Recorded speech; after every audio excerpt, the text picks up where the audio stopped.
Hello viewers, আজ আমি class 9 ভূগোলের দ্বিতীয় অধ্যায়ে যে তোমাদের পড়াছিলাম পৃথিবীর গতিসমূহ তার পার্ট 2 অর্থাৎ পৃথিবীর পরিক্রমণ থেকে আজকে আমি পড়াবো। এর আগে আমি পৃথিবীর পরিক্রমণ আগে পর্যন্ত পড়িয়েছি, সেখানে যারা দেখোনি তারা কিন্তু অবশ্যই প্লেলিস্টে গিয়ে ক্লাস 9 ফলো করবে, পেয়ে যাবে। ঠিক আছে, আর অন্যান্য সমস্ত ভিডিও দেওয়া আছে, সেগুলো পেয়ে যেতে পারবে। তো দেখো, শুরু করছি পৃথিবীর পরিক্রমণ থেকে। দেখো, পৃথিবীর পরিক্রমণ বলতে কাকে বোঝানো হচ্ছে না, পৃথিবী যখন নিজের কক্ষপথে ঘুরতে ঘুরতে সূর্যকে পুরোপুরি কি করে, আবর্তন করে, তখন তাকে বলা হয় পৃথিবীর পরিক্রমণ গতি, অর্থাৎ সূর্যকে পরিক্রমণ করছে। বোঝা গেল?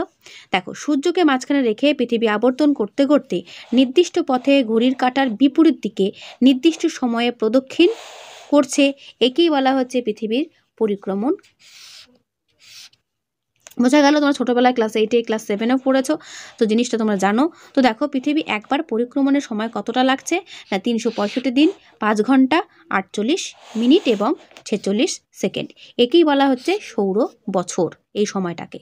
বোঝা গেল? তাহলে সৌর বছর কি না, এই সময়টাকে বলা হচ্ছে সৌর বছর। আর পরিক্রমণ কি, যেভাবে আর কি সূর্যকে প্রদক্ষিণ করছে সেই ঘোরাটাকে বলছে পৃথিবীর পরিক্রমণ। ঠিক আছে, হিসেবের সুবিধার জন্য সৌর বছরকে আমরা 365 দিন ধরে থাকি। একবার পরিক্রমণে পৃথিবীর একটি বছর পূর্ণ হয় বলে পরিক্রমণ গতির অপর নাম বার্ষিক গতি, তাই না? একবার পরিক্রমণ করার ফলে কি হয়, একটা বছর পূর্ণ হয়ে যায়, সেই জন্য পরিক্রমণ গতির অপর নাম বার্ষিক গতি। এখানে 3টে প্রশ্ন পেলাম। পরিক্রমণ গতি কাকে বলে, সৌর বছর বলতে কি বোঝো, এবং পরিক্রমণ গতির অপর নাম বার্ষিক গতি কেন?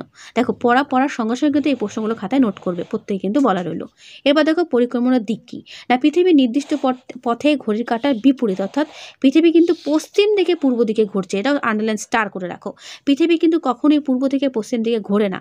আমরা এটা ভুল ভাবি যে পৃথিবী পূর্ব দিকে উঠছে আর কি, পৃথিবী পূর্ব থেকে পশ্চিম দিকে ঘোরে, এটা কিন্তু নয়, কখনই নয়। পৃথিবী পশ্চিম থেকে পূর্ব দিকে ঘোরে বলেই কিন্তু আমরা সূর্যকে পূর্ব আকাশে দেখি এবং পশ্চিম আকাশে অস্ত যেতে দেখি। ঠিক আছে, তাই এটা মাথায় রাখবে। তারপরে কি রয়েছে না, পরিক্রমণের গতিবেগটা কি না, বলছে কক্ষপথে পৃথিবীর গড় পরিক্রমণ বেগ সেকেন্ডে প্রায় 30 কিমি এবং ঘন্টায় প্রায় 1,06,000 কিমি। তো পরিক্রমণ বেগ বছরে বিভিন্ন সময় সামান্য বাড়ে কমে, এটা একবার রিডিং পড়ে নিলেই যথেষ্ট। এরপর কি রয়েছে, পৃথিবীর পরিক্রমণ পথ, যেই কাল্পনিক পথে সূর্যকে মাঝখানে রেখে পৃথিবী পরিক্রমণ করছে সেই পথটাকেই বলছে কক্ষপথ। ঠিক আছে, আর পৃথিবীর কক্ষপথ কেমন না, উপবৃত্তাকার। তারপর কি রয়েছে না, কক্ষপথের কয়েকটি বৈশিষ্ট্য। প্রথমে বলছে কক্ষপথটি হচ্ছে উপবৃত্তাকার, যেটা এক্ষুনি বললাম। তার দৈর্ঘ্যগত প্রায় 96 কোটি কিমি। মনে রাখবে কক্ষপথের বৈশিষ্ট্যগুলো কি কি। কক্ষপথ যে নির্দিষ্ট তলে রয়েছে তা হলো কক্ষতল, এবং পৃথিবীর কেন্দ্র ও সূর্যের কেন্দ্র এই একই তলেই রয়েছে। কক্ষপথে দুটি নাভির একটিতে রয়েছে সূর্য, তাহলে দুটি নাভির একটি থেকে রয়েছে সূর্য রয়েছে। ছবির মাধ্যমে দেখো খুব সুন্দর করে এখানে বোঝানো আছে। তোমরা পড়ার পাশাপাশি এই ছবিটা কিন্তু ফলো করবে। ঠিক আছে, পৃথিবীর মেরুরেখা কক্ষতলের সঙ্গে কত ডিগ্রি কোণে হেলে থাকে, 66.5 ডিগ্রি কোণে হেলে থাকে, এটা ছোটবেলাতেও পড়েছো। এবং নিরক্ষীয়তল কক্ষতলের সঙ্গে 23.5 ডিগ্রি কোণে অবস্থান করছে। তাহলে মেরুরেখা কিন্তু 66.5 ডিগ্রি এবং নিরক্ষীয়তল কক্ষতলের সঙ্গে 23.5 ডিগ্রি কোণে অবস্থান করে। ঠিক আছে, চলে এসো তার পরের পাতায় অধিবর্ষ। আচ্ছা, পড়াতে গিয়ে একটা কথা বলি, অনেকেই কমেন্টে দেখছি লিখছো যে এই প্রকাশনীর বই পড়ান, ওই প্রকাশনীর বইটা পড়ান।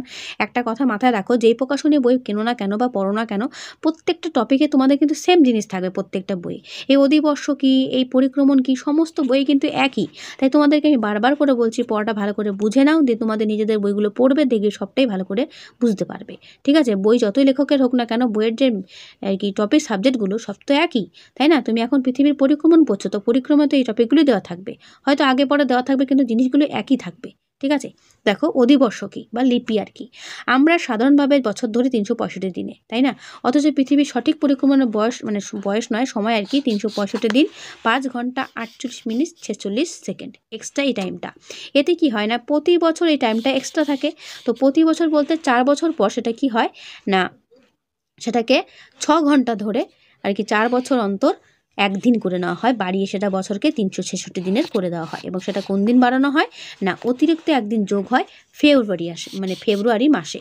তাই ফেব্রুয়ারি মাস তখন 29 দিনের জায়গায় 28 দিনের জায়গায় কী হয়ে যায় 29 দিন, আর সেই তারিখটাকেই বলা হয় অধিদিন, সেই দিনটাকে বলা হয় অধিদিন। এবং যে বছর এই ফেব্রুয়ারি মাসে একদিন বাড়িয়ে 366 করা হয়, সেই বছরটিকে আমরা বলি অধিবর্ষ। পরীক্ষা কিন্তু তোমাদের এটা আসবে, অধিবর্ষ বা লিপ ইয়ার বলতে কী বোঝো, তাই এটা কিন্তু ভালো করে করবে।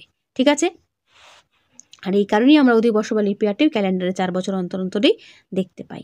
ওকে, তাহলে এবার প্রশ্ন হচ্ছে, তাহলে আমরা কোন কোন সালগুলো বুঝবো যে এগুলো অধিবর্ষ সাল এবং অধিবর্ষ সাল নয়। একটা জিনিস মাথায় রাখবে, এখানে এই বক্সে দেখো বলে দেওয়া আছে যে এই হিসেব নিকাশের মাধ্যমে যে দিন বা তারিখের সমাধান হয়ে গেল, তা কিন্তু নয়, আসলে 4 বছর অন্তর একদিন বাড়ানো কি হচ্ছে 44 মিনিট 56 সেকেন্ড আর কি বেশি ধরা হয়ে গেল। এই হিসাবে মোট 400 বছরে প্রায় 3 দিন বেশি ধরা হয়ে যায়। তাহলে উপায় কি? এই সমস্যা সমাধানের জন্য কি করা হলো না শতাব্দীর বছরগুলোকে শুধুমাত্র 400 দিয়ে ভাগ করা হলো, আর বাকি শতাব্দীগুলোকে কি করা হলো, যেগুলো অধিবর্ষ ছিল না বা আগামী দিনে অধিবর্ষ হবে না সেগুলো কি করা হলো না, অর্থাৎ যেগুলো ধরো আর কি শতাব্দীগুলোকে যেগুলো 400 দিয়ে ভাগ করে মিলে যাচ্ছে সেগুলোকে অধিবর্ষ ধরা হলো, আর বাকিগুলোকে অধিবর্ষ ধরা হলো না। বোঝা গেল? অর্থাৎ এক কথায় বলতে গেলে যে সমস্ত সালের শেষে 00 দেখতে পাবে, 1600, 2000, 1500, 1800 এরকম যদি দুটো করে 0 থাকে তাহলে সেটাকে 400 দিয়ে ভাগ করবে, ব্যাস, আর কোনো কথা নয়। আর যদি 0 না থাকে, নর্মাল 1207, 1108 এরকম যদি থাকে তাহলে তাকে 4 দিয়ে ভাগ করবে, ব্যাস, এটুকু মাথায় রাখবে, তাহলেই বুঝতে পারবে যদি ভাগ মিলে যায় তাহলে সেটা কি হবে না অধিবর্ষ বছর হবে। ঠিক আছে, এরপরে আসি পৃথিবীর অপসূর অবস্থান, অনুসূর অবস্থান। এটাও তোমরা ক্লাস 7-এ পড়েছিলে। তো দেখো আরেকবার ঝালাই করে নাও, কি অপসূর না অনুসূর কি বলছে, পৃথিবীর কক্ষপথটি উপবৃত্তাকার, ছবি ফলো করো, তাই না, উপবৃত্তাকার কক্ষপথ। তো এই কক্ষপথে দুটি নাভির একটিতে কি আছে, সূর্য অবস্থান করছে বলে পরিক্রমণকালে পৃথিবীর সূর্য দূরত্ব কম বেশি হয়, তাই না, কখনো বেশি হয় কখনো দূরত্বটা কম হয়। তো সেরকম সেই কারণেই 4 জুলাই, কত তারিখে মনে রাখবে, 4 জুলাই পরিক্রমণকালে পৃথিবী সূর্যের দূরত্ব সব থেকে বেশি থাকে, উত্তর কত, প্রায় 15,20,00,000 কিলোমিটার দূরত্বটা থাকে। এই তাকে বলা হয় পৃথিবীর অপসূর অবস্থান। এই দূরত্বটা কি বলা হয়, পৃথিবীর অপসূর অবস্থান, যেটা কবে হয় 4 জুলাই, এবং কত থাকে 15,20,00,000 কিমি, এটা মনে রাখবে। আর 3রা জানুয়ারি পৃথিবী থেকে সূর্যের দূরত্ব সবচেয়ে কম, প্রায় 14,70,00,000 থাকে, একে বলা হয় পৃথিবীর অনুসূর অবস্থান। ব্যাস, এটুকু পড়লেই যথেষ্ট। তা যদি নিচে প্রশ্ন আসে, দেখো অপসূর ও অনুসূরের মধ্যে পার্থক্য কী, এটা ভালো করে করবে। এই পার্থক্যটা কিন্তু পরীক্ষাতে ভীষণ দেয়। অপসূর অবস্থান ও অনুসূর অবস্থানের পার্থক্য কিছুই না, যেটা তোমরা পড়লে সেটাই লিখে দেবে। না পৃথিবী থেকে সূর্যের দূরত্ব সবচেয়ে বেশি থাকে, কত না 15,20,00,000 কিমি, আর পৃথিবী থেকে সূর্যের দূরত্ব সবচেয়ে কম থাকে 14,70,00,000 কিমি। 4 জুলাই এই অবস্থান হয়, 3রা জানুয়ারির অবস্থান হয়। সূর্যকে সামান্য ছোট দেখায়, সূর্যকে সামান্য বড় দেখায়। আবর্তন ও পরিক্রমণ বেগ হ্রাস পায়, আবর্তন ও পরিক্রমণ বেগ বাড়ে। বুঝতে পারছো? এরপরে আসছে সূর্যের আপাত বার্ষিক গতি। বলছে সূর্য স্থির এবং পৃথিবী তার চারপাশে ঘুরে চলেছে। হেলানো অক্ষের জন্য পৃথিবী কক্ষপথে এমনভাবে কাত হয়ে ঘুরে যে আমাদের মনে হয় মাথার ওপর মধ্যাহ্ন সূর্য সারা বছরের বিষুবরেখাকে মাঝখানে রেখে কর্কটক্রান্তি ও মকরক্রান্তিকে মানে মধ্যে ঘোরাফেরা করছে, এরকম আমাদের মনে হয়। এটি হলো সূর্যের আপাত বার্ষিক গতি, কারণ সূর্য তো স্থির, আর আমরা কি ভাবি যে সূর্য যেন পৃথিবীর মাঝ বরাবরই ঘুরছে, কারণ ওই জায়গাটা আলোটা কীভাবে থাকে, পুরো লম্বভাবে থাকে। তো দেখো, যে কাল্পনিক পথে সূর্য সারা বছর কর্কট ও মকরক্রান্তির মধ্যে ঘোরাফেরা করছে সেই কাল্পনিক পথটা হচ্ছে রবিমার্গ। রবি কথার অর্থ সূর্য, মার্গ কথার অর্থ হচ্ছে পথ। রবিমার্গ অবস্থানে সূর্য কখন 21শে জুন কর্কটক্রান্তি রেখায়, 21শে মার্চ ও 23শে সেপ্টেম্বর বিষুব রেখায় ও 22শে ডিসেম্বর কর্কটক্রান্তি রেখায় থাকে। ব্যাস, এটুকু পড়ে নিলেই হবে। তারপর দেখো পৃথিবীর আর কি এই যে পরিক্রমণ গতির ফলটা কি না, পরিক্রমণ গতির ফল যেটা প্রথমে পড়েছো যে কি হয় না বার্ষিক হয়, বছর হয়, দিন ও রাত্রির দৈর্ঘ্যের হ্রাসবৃদ্ধি ঘটে, সূর্যরশ্মির পতন কোণের তারতম্য হয়, এবং কি হয় না ঋতুচক্র ঘটে। ঠিক আছে, এটা মনে রাখবে। এরপর কি আসছি না, দিন রাত্রির দৈর্ঘ্যের হ্রাসবৃদ্ধি কিভাবে সম্ভব হচ্ছে। বলছে পৃথিবীর কক্ষতলের সাপেক্ষে অক্ষ সবসময় কি 66° কোণে অবস্থান করছে বলে পরিক্রমণের সময়ে ছায়াবৃত্ত পৃথিবীর ওপর সর্বদা বক্রভাবে অবস্থান করে। এই কারণেই সারা পৃথিবী জুড়ে দিনরাত্রি দৈর্ঘ্যের হ্রাসবৃদ্ধি ঘটে। মনে রাখবে, দিন ও রাত্রি দৈর্ঘ্যের হ্রাসবৃদ্ধি উপবৃত্তাকার কক্ষপথ ও পৃথিবীর অভিগত গোলকীয় আকৃতি কিছুটা প্রভাব ফেলে। এরপর যেটা আছে সেটা একবার রিডিং পড়ে নেবে, তাহলেই হবে। এটা এতটা পড়ার তোমরা নিজেরাই পড়ে নিতে পারবে, কারণ পড়লে অনেকটা ভিডিওটা লেন্দি হয়ে যাবে। শুধু এখানে একটা জিনিসই আমি বলবো যে কর্কট সংক্রান্তি কোন তারিখে হয় না 21শে জুন, ঠিক আছে। আর তারপরে দেখবে 23শে সেপ্টেম্বর হয় জলবিষুব বা শারদ বিষুব, এটা ভালো করে পড়বে। আর কি কর্কট সংক্রান্তিতে কি হচ্ছে না রাত ছোট, উত্তর গোলার্ধে দিন বড় রাত ছোট, আর দক্ষিণ গোলার্ধে কি হচ্ছে না দিন ছোট রাত বড়, এটা কিন্তু হচ্ছে। ঠিক আছে, আর উত্তর মেরুবৃত্ত সংলগ্ন অঞ্চলে নিশীথ সূর্য আর কি বিরাজ করে, মাঝরাতে সূর্যকে দেখতে পাওয়া যায়, যেমন নরওয়ের হামার ফার্স্টে যেটা হয় আর কি, তোমরা পড়েছো। আর 23শে সেপ্টেম্বর জলবিষুব হয়, অর্থাৎ দিন ও রাত্রি দৈর্ঘ্য মানে সমান থাকে। 22শে ডিসেম্বর ঠিক একইভাবে মকর সংক্রান্তি হয়, ঠিক আছে, সেখানে দিন ছোট রাত বড় এবং দক্ষিণ গোলার্ধে দিন বড় রাত ছোট হয়।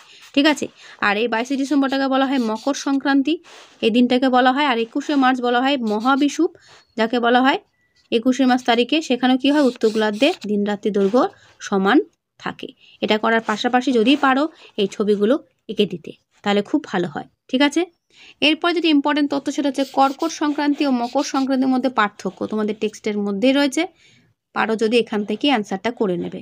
ঠিক আছে, কর্কট সংক্রান্তি ও মকর সংক্রান্তির মধ্যে পার্থক্য, এটা আমি আর পড়ছি না, তোমরা নিজেরাই কিন্তু করে নেবে। ঠিক আছে, এটা কিন্তু একটা ইম্পর্টেন্ট প্রশ্ন। এবার দেখো হচ্ছে নিশীথ আর কি সূর্য ও নিশীথ সূর্যের দেশ, এটা আমি একটু আগেই বলছিলাম। এটা কি দেখো, 21শে মার্চ থেকে 23শে সেপ্টেম্বর এবং 23শে সেপ্টেম্বর থেকে 21শে মার্চ যথাক্রমে উত্তর ও দক্ষিণ গোলার্ধে মেরুবৃত্ত সংলগ্ন অঞ্চলে দিনের দৈর্ঘ্য হয় 20 থেকে 22 ঘন্টা বা তারও বেশি। ঠিক আছে, ফলে নিম্ন অক্ষাংশের আকাশ যখন গভীর অন্ধকারে ডুবে থাকে তখন ওই অঞ্চলে আকাশে থাকে সূর্য, একেই বলা হয় নিশীথ সূর্য। আর এটা নরওয়ের হামারফাস্ট, যেটা আমি একটু আগেই বলছিলাম, নরওয়ের হামারফাস্ট অঞ্চলে প্রাচীনকাল থেকে মধ্যরাত্রে আকাশে সূর্যের অবস্থান সম্পর্কে ধারণা তৈরি হয় বলে এই জায়গাটাকে অত নরওয়েকে বলা হয় নিশীথ সূর্যের দেশ বলা হয়। ঠিক আছে, এটাও পরীক্ষাতে শর্ট প্রশ্নটা আসে।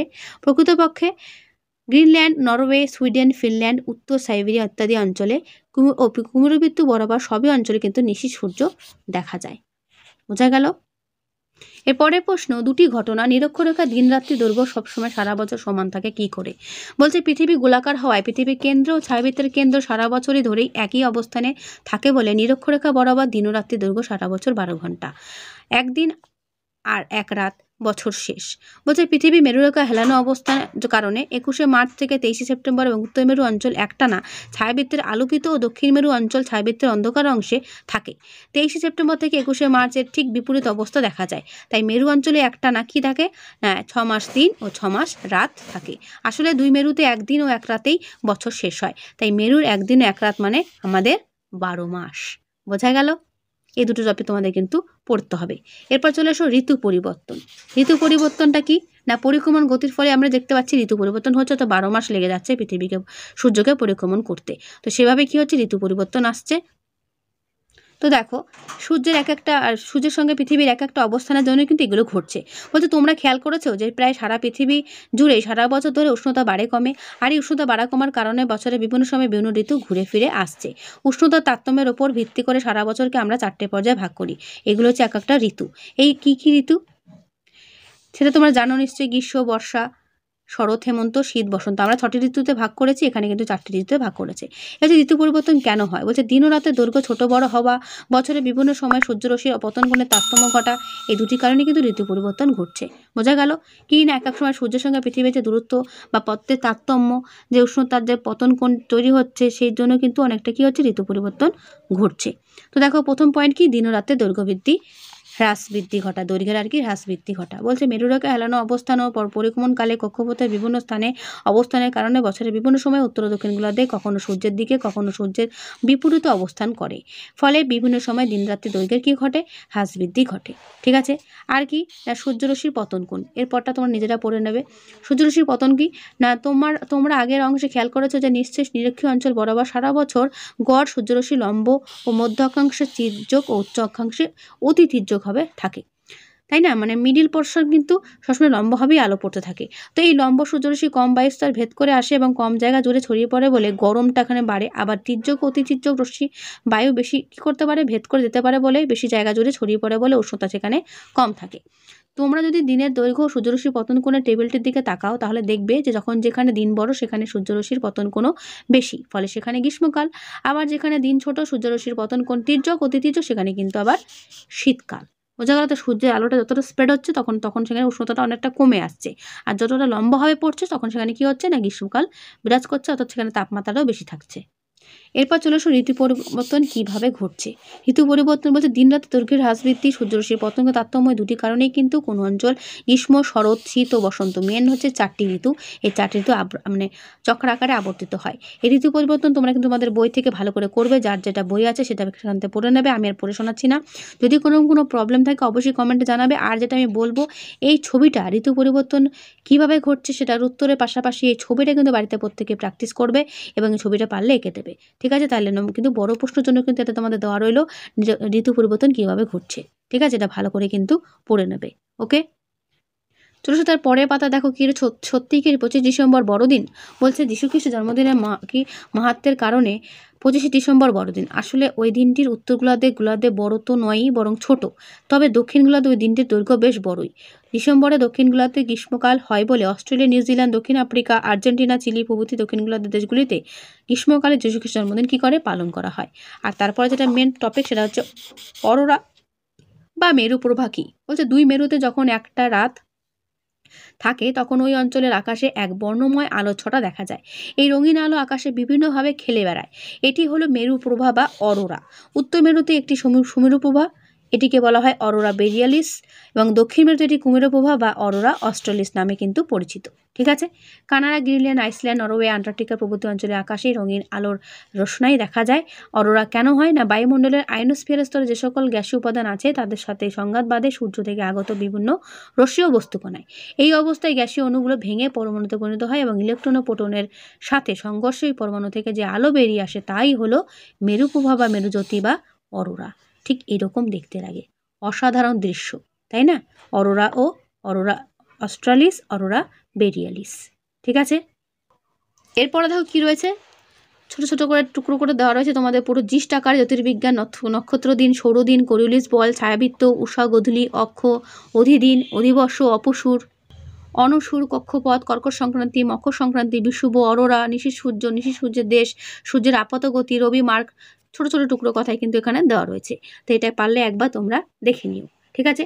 তো এই হলো তোমাদের পৃথিবীর গতিসমূহ থেকে ইম্পর্টেন্ট পড়া, যেগুলো তোমাদেরকে আমি বললাম, যেগুলো বারবার করে বললাম, যেগুলো পরীক্ষাতে ভীষণ দেয়, সেগুলো কিন্তু খাতায় নোট করে রাখবে আর এগুলো ভালো করে পড়বে। আর একটা কথা বলি, যে রাইটারের বই পড়ো না কেন, টপিক সমস্ত বইতে কিন্তু একই রকম, তাই ভালো করে পড়ো। ঠিক আছে।